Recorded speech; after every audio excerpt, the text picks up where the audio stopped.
Hello, beautiful people. This is your boy, Pastor Michael, here one more time, giving us tidbit as regard the ongoing stories around the world, majorly top headlines making the rounds in the country. Of course, I'm solo today, just the way my colleague Ms. Peter was solo yesterday. But I'm going to be giving you tidbits, what you can possibly be looking at for in the news for today. So, the first on the headlines is going to be the story on the Indomie noodle.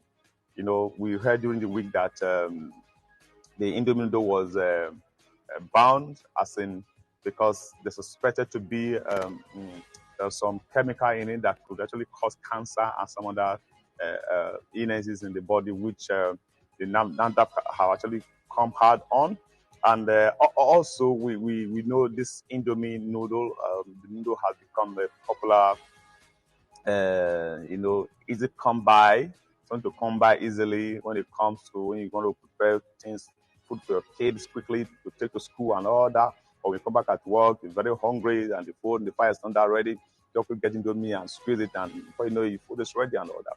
But it's not all, but this is just a particular brand which NAFDAC is qualifying everyone on. So today we can see the story on the Vanguard newspaper. Indomie special chicken flavor not registered by NAFDAC. So they are clarifying this today that actually this brand of Indomie wasn't registered. The question now is, how did they find its way into the market? And people have been actually consuming this for some time now. So that's what we'll be talking about this morning. And this story is on Vanguard newspaper. You get to see there that this brand of Indomie is not really registered.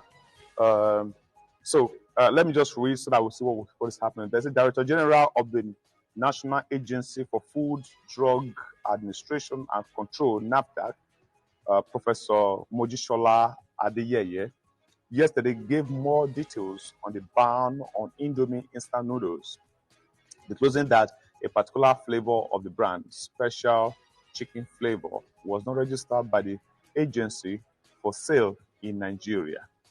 So Adeyeye, while throwing more light on the ban product, as the agency commenced random sampling and analysis of Indomie noodles, including the seasoning, for the presence of ethylene oxide. Also assured Nigerians of a thorough investigation of the product, both at the factory and the market levels. In a statement made available to Vanguard, Adeyeye added that the outcome of the sampling and analysis of the product will be made public.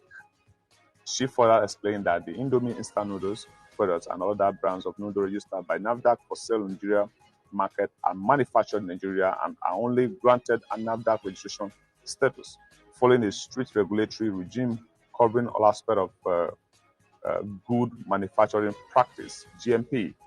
The statement reads in parts, the management of the National Agency for Food and Drug Administration and Control, NAFDAC, is aware of the recall of Indomie instant noodles, special chicken flavor, by the Ministry of Health in Malaysia and Taiwan on account of the alleged presence of ethylene oxide, a compound associated with an increased risk of cancer. So this brand has been recalled, and as a result, NAFDAC also weighing this matter to ensure that people does not, eat what will kill them. Yes, for example, a lot of people are very health conscious these days, and it will be very, very, very not good that you use your money to buy what can kill you. So, and we know the risk of having cancer, something you can't really be able to manage. How many Nigerians are that wealthy to be able to have the financial capacity to manage such illness from what you have used your money to buy to eat? So I think it's a good one that they are, NAFDAC is not taking any chances on this, and they are ensuring that this particular brand is quickly recalled, quickly fished out, and others should be also checked to ensure that this thing doesn't, go beyond how it is. Of course, we're moving on today's newspaper review. You can also see the story, headline story on the Vanguard's online. talking about the Koremandu, and we know the story has been making the round for some time now. So, and now we see governors, reps, they are calling for UK to temper justice with mercy, because based on how it's going, if mercy is not, if mercy is not, if justice is not tempered with mercy, we might likely be seeing Koremandu spending sometimes in the bar, behind bars, which is not good at looking at the age, his age, the wife, and of course the child that is actually having the kidney issues. It's not good. It's a serious trouble time for the Koremando's family.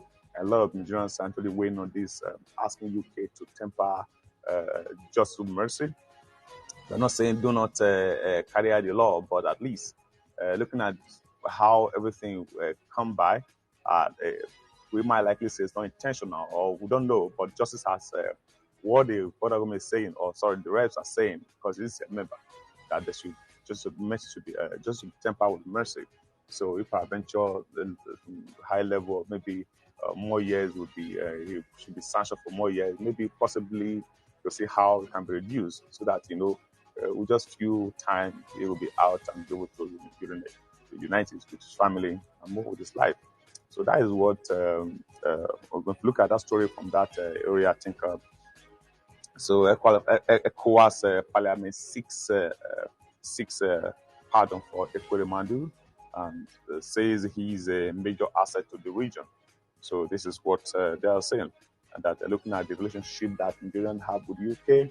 And looking at the high-profile matter in former Senate president. So they are asking, please temper justice with mercy. And I believe, indeed, looking at the long-time relationship with UK, I think they should go to heed to this and see how they can at least, for no reason, for the relationship's sake, something should be done. So to get the gist of that story, just go to Vanguard, and you see the story there, and so you can read details of the story. Then, of course, we're still looking at the story on the Sudan world ravaged environment, where we saw that second batch of Nigerian evacuees arrived Port Sudan. So the evacuation process is still ongoing, and people are still fleeing that region because there's a temporary ceasefire which gives room for people to quickly move. And we saw a lot of people with a lot of baggages, trying to run away from that environment. It's a trouble region as we speak, and we saw people moving out and in batches.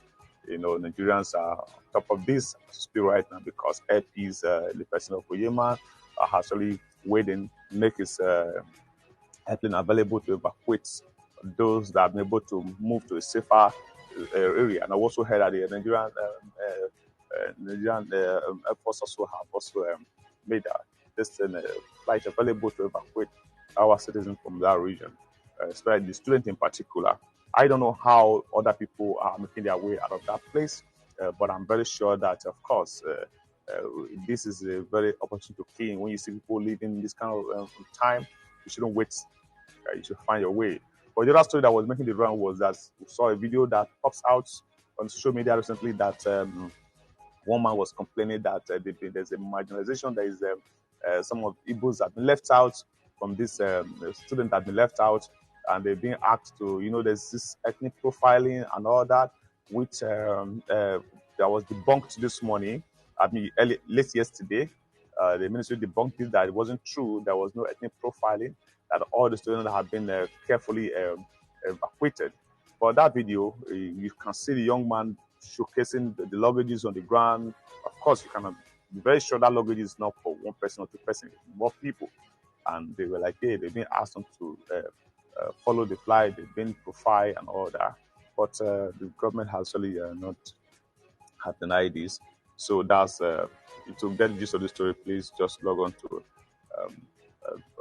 the Vanguard. You will see the gist of that story there, and the racing part. It says Asma Air gets federal government's approval to elite Nigerians from Egypt, and also by allowed to meet foreign affairs ministers Neymar on evacuation. Of course, Egypt has actually opened the door for this to take place, and so the government is they're making effort. We hope that this exercise ends successfully and our students are back to the country safe and sound. Is very important. So the gist of that story is actually on Vanguard. So go there, see for yourself and read for yourself. Okay. Then moving on, we're looking at the word press freedom.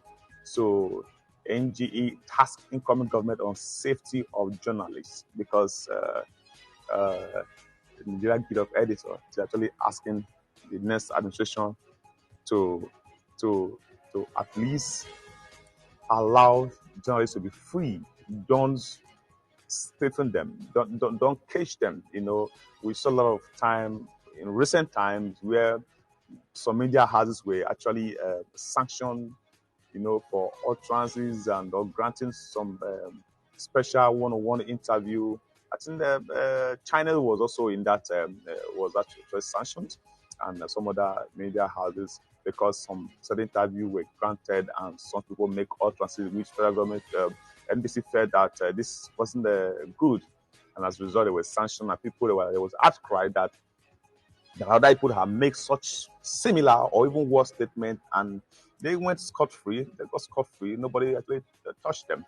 Or how come some people from certain parties make these utterances and the media houses have been hammered with a lot of fines from 1 million to 5 million and so on and so forth. So this is coming right now and urging the federal government not to at least the next administration, to ensure journalists are safe and know that when you have carry out news brokers and you are not sure if you're getting home that day. So that is what we're seeing right now on the Vanguard. So to engage authorities on review of NBC Arts anti-media laws. So Nigeria Guild of Editors has tasked the incoming government to initiate deliberate, sustained policies, and programs to promote freedom of expression, media freedom, and safety of journalists. It's very important because these are other means where government can be checking. Because the essence of some of these people, if it's not looked into, people can just go out of the way and do all kinds of things and believe they can go scot-free. And when you commit some crime, you go scot-free and nobody talks about it, nobody hear about it. Of course, you can imagine the kind of state that would be, the kind of atmosphere that would create. So the media need to be able to enlighten the citizens and what's going on, and also checkmate the government's activities. So, and they are saying this: please let there be freedom. Let there be freedom of the press. Allow journalists to do their work. Nothing should be kept in secret. Okay, so that is what we saw there. So the next argument, of course, this administration is already, the time is already elapsing, and so whatever that will be done would be, whoever is speaking or ordinary one right now is going to be for the next administration, which we hope by May 29, President-elect will be sworn in. That is said the court says otherwise. Yes, at the stand right now, Bola Ahmed Tinubu, Kashim Shettima, APC government, APC led will be sworn in, which means APC will be going back for the another term. But the matter is in courts. It's not over. So until court says, if court says otherwise, that will not happen. But if court doesn't say otherwise, if court uphold this victory, it means it's going to be Bola Ahmed Tinubu and Kashim Shettima for the next 4 years. So they have been urged if you please ensure press freedom, allow the press to express themselves, let them give out the news the way it should be. So that's what is going on right now. So we move on to the next story. Yeah, of course, they embattled Adamawa wreck. He says no regrets, declaring Benani winner, says Adamawa wreck. So he is being, based on the news, been the hiding. After that declaration of Benani winner of the Adamawa election. So there was just outcry everywhere that he has usurped the power of the returning officer, to declare Benani winner. That wasn't his duty to actually declare that. But now he's coming out and said that I had not done anything wrong, declaring the winner. Though as to spirit is in police custody in Abuja, he's been grilled to know why he acted the way he acted. So Mr. Hudu Yanusi Yari has been arrested by the police right now in Abuja, but they're saying I haven't done anything wrong. So why haven't you done anything wrong? So I think based on the story making it around that he was in hiding all this while, but now he has come out and said no, I've not done wrong. So maybe he's going to likely face court, for this to justify his claim. We know INEC has only came out to rectify that and, look into the result and declare the other candidate the winner. But now he's saying that as a member of the INEC, have not done anything wrong. So just go to Vanguard newspaper so you get the gist of that story to know what he's trying to justify at this time. Of course, you're still watching Prime Media Studio. Over here we just give you tidbits and the way it is, and we also give you background info as regard the news making the round. So you just stick to us, and of course, like I always tell us, just subscribe to the channel so that whenever we are on, you'll always be there to get a gist from us and all that. And very soon, I keep promising you'll be able to interact with us. Send us messages, and we read them. You read that your message. Anyway, you can call in, so you'll be able to have a conversation as regard it happening in your environment, in your backyard, and and so on and so forth. So for now, let's just go to the Punch newspaper. We have other stories there, just a story there. Tinubu's victory. Legal battle begins Monday as tribunal hears petition. So the petition that we'll all be waiting for, the election petition we'll all be waiting for, the legal battle starts. So you can see the heavyweights behind me on the screen. We saw Tinubu there, Atiku Abubakar, Tinubu, the All Progressive Congress candidate, then PDP candidate Atiku Abubakar, and LP, Labour Party candidate, in the person of Peter Gregory Obi. So the legal battle has officially commenced. So all the petitions, Scott has fixed Monday for the hearing of the petitions challenging the declaration of the All Progressive Congress standard bearer Bola Ahmed Tinubu as the president-elect. So with these developments, the expected legal battle by candidates disputing the outcome of the 2023 election poll will commence from May 8th. So from May 8th, the legal battle starts. We don't know how long it's going to take, but if there's much evidence and all that, it shouldn't take long, because I'm very sure these people have been set up to manage this, to handle this case. They are caliber people, and they are people of they are long-standing, have a good long-standing, and we're very sure they're going to deliver well. I believe, we hope they deliver well, because that's what the insurance are hoping, because there is this words making the round that the judiciary that are actually on trial right now, because the whole world is watching, and they are waiting to see what will come out from this. Because of course, LP Peter B is claiming that he won the election, but he was wrongly the position that he was placed was the wrong position, that he should be the winner. Atiku also challenging the case that he actually won the election. And a lot of people are making comments all over the world that based on the IREV, what is in the IREV, it shows that Peter B won the election. But INEC declared Tinubu the winner of the election, and now we now have President Emari, which is currently in the defense house based on the constitution. Yeah, he has to be protected until court says otherwise. So the legal battle starts up on the official ground on the 8th of May. So you just stay put. We're going to be giving you gists from this platform, how it's all going down, okay? So that let's know if they will turn this victory, or they're going to sustain it, or if the second will be declared winner, or they thought, in Nigeria, we have seen this happen over time. The likes of in the story of Hope Uzodinma, that's currently serving as a governor right now. We saw it wasn't first or second or third, but eventually the court declared him the winner, and he's been, rolling in that state as a governor. So there's a precedent has already been set. So if any of these candidates, the elections of turn, and is anything happens, and any of them can actually become a winner, because there's already precedent that was set before now. in the times of uh, Hope Uzodinma. So let's see what happened when that legal battle starts proper. So don't preempt the results. Just simply allow the judges to do their work. Then on the dice, on the punch, just go there. You read through get the gist of that story. How the petition will be taking place, who and who is handling the petition. It's all there. Then moving on, let's look at the story.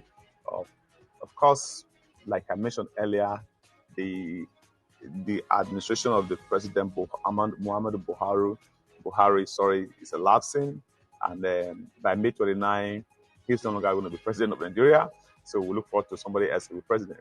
But they are winding up their activities and declaring them.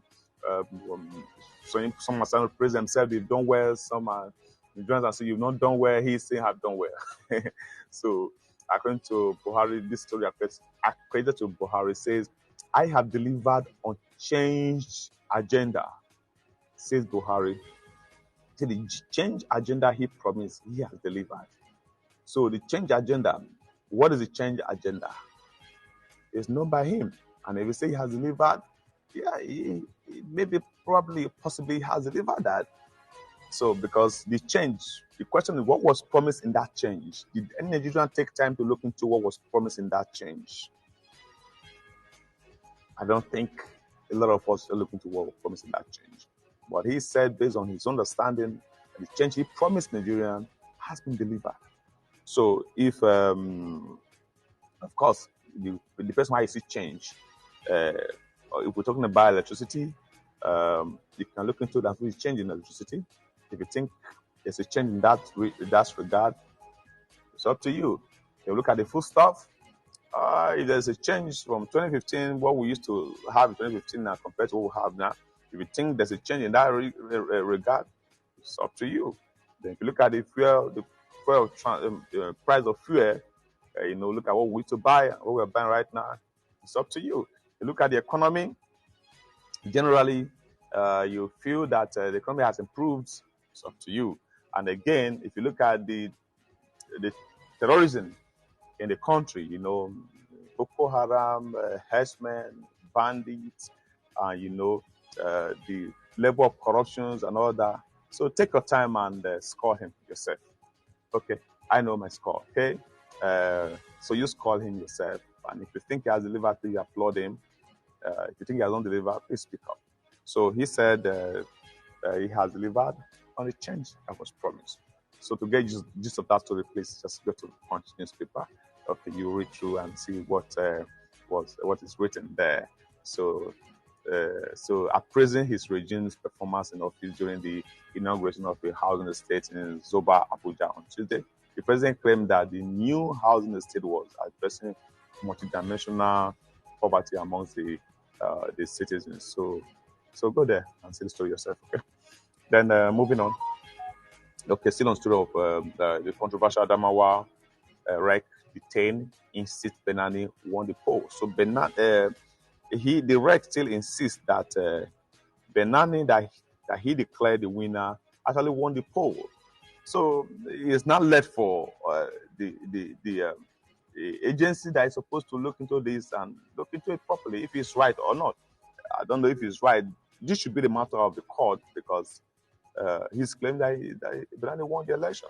Yeah, according to him, they said the police on Tuesday, that was yesterday, began grilling the suspended Adamawa State President Electoral Commission, Hudo Yanusi, at the first headquarters in Abuja over the alleged impropriety during the April 15th supplementary governorship poll in Adamawa State, the first publication. So he's been grilled, but he's saying that he has not done anything wrong. That actually the person he declared winner actually won the election. So we see how the story unfolds. We'll see how the story unfolds. As it's unfolding, we'll be giving it just right here. Okay. And the next story is not too good. It's not too good at all, because we can see there a jealous Lagos woman kills pregnant co-wife. You see, the story is there in Punch newspaper.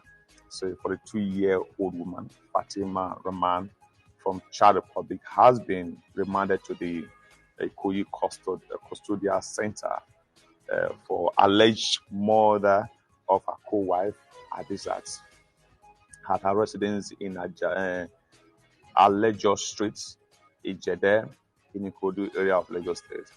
So she's been arraigned that she murdered her co-wife. She visited the woman, according to the story, she reportedly visited the pregnant woman in her residence under the guise of being a nurse and stabbed her to death. This is barbaric. This is terrible. So a neighbor of the deceased who saw her when she arrived at the residence was said to have indicted her after deep wounds were found on the deceased's neck and head. According to the prosecutor, Thomas Nuruddin, the defendant committed the offense on April 9, 2023, around 12:40 p.m. at 42 Alejo Street, Ejede in Ikodu area. So this is I think after the grilling, we want to know what happened. Right?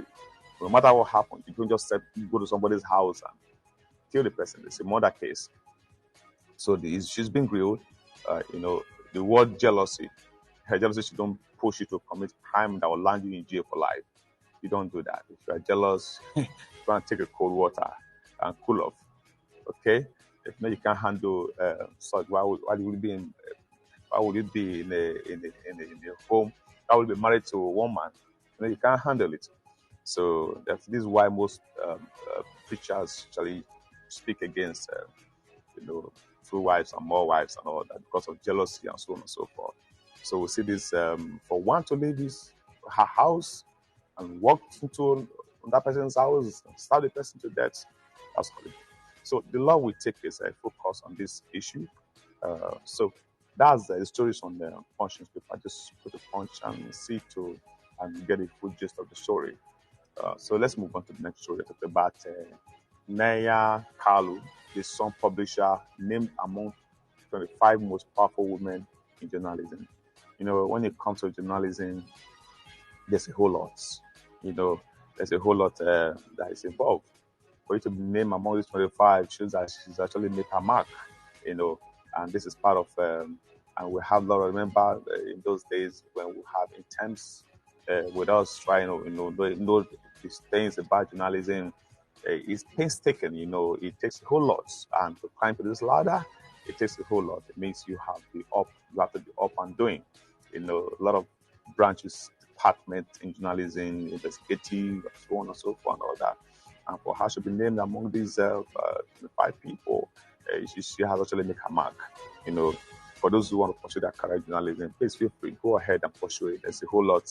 There's lights ahead of the tunnel. Okay, don't allow some of the country's stiffening journalism, stiffening press to make you to feel that you cannot achieve. You can still achieve it. So it's possible. There's a need. The need is out there. You need to go and fill the gap. So get to get that story. So please go to Punch to get the gist of that story. Okay. So still talking about I think on China's online platform, we can see that first batch of Sudan evacuees may arrive in Nigeria today. That's what the story say. The Air Force, on standby to move those that have been successfully evacuated from Sudan to Egypt to land in the country. So the good news is that nothing has happened to any of them, and they have been moved successfully. And the federal government is on top of this, and the LA team, they are all on ground to ensure that these people, our students, are brought back home and safe. And so the students will be prepared to depart to Abuja through the Aswan airport in Egypt. So this is where they will likely be lifted to be brought back to the country. And apart from Nigerians, other countries also doing this to lift their citizens out of that country. And we hope that this war ravaging Sudan, this disagreement between two generals, quickly nipped in the bud before it becomes something that out of control. I know it's already out of control because it becomes something too major that will cripple that economy for a long time. Because war, whatever by being built with moths can be destroyed within a minute or two. So, and it's not good for a growing country. Okay, so I hope that these generals come to terms and see how they can agree on things and let peace reign in that region. And I also hope that countries such as Nigeria and other will learn from all this and try to make peace, and try not to provoke one another to become to result something that we will not be able to control. So we hope they return soon to the country, safe and sound. Okay, so yeah, it's been you. I hope you're not carried away. This is still the Prime Media studio. Like I always say, we'll give it to you the way we will see it, the way it is over here. And I have been solo on this, and don't worry, Mr. Peter is always on standby. So come on and give us gist. I hope you enjoy his headlines yesterday. He'll be here also to give us more gist on that. So for me, pause for Michael, this beautiful Prime Media studio, I'm going to call it a day here. So as the news keep breaking, we'll keep giving to you where it is, and we promise that the time you will be able to interact with us on this platform so that we can make it interesting. We can hear from your side of the story. Okay, so yeah, I'm going to call it a day here. Thanks for being here today. Do enjoy your day. Peace.